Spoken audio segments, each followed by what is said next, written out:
馬太福音第2章，希律作王嘅時，耶穌出世在猶太嘅伯利恆上，有幾個神商家對東方來到耶路撒冷，佢哋問講：嘅出世做猶太人嘅王嘅在哪位？我哋在東方看到佢嘅神呢，揭撇來拜佢。希律王聽到呢個話，心肝清楚急，全耶路撒冷上嘅人也係窮樣。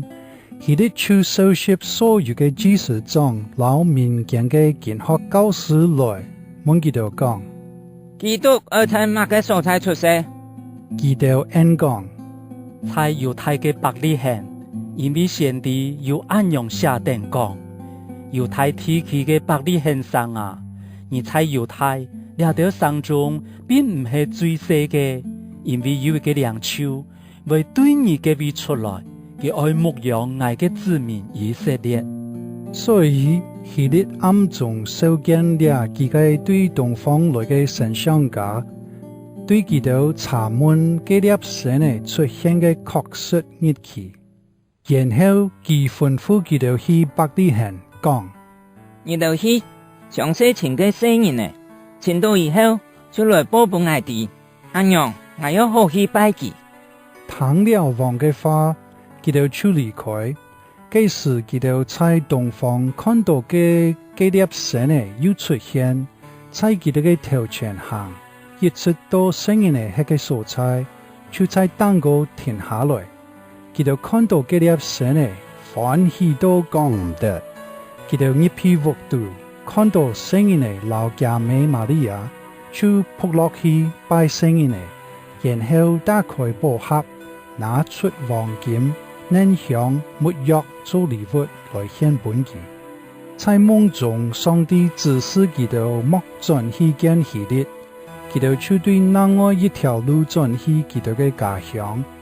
佢哋離開以後，這個天使在約瑟嘅夢中顯現講：後以來，帶定聖人嘅老家妹逃難去埃及，喺在嘅位，直到我在指示你，因為希律愛搜查倆聖人呢來殺害佢。所以約瑟就放起來，偷也帶定聖人嘅老家妹逃走去埃及，喺在嘅位，直到希律死脫。這個是應驗主通過先知所講嘅話。我喊我嘅來兒對埃及出來。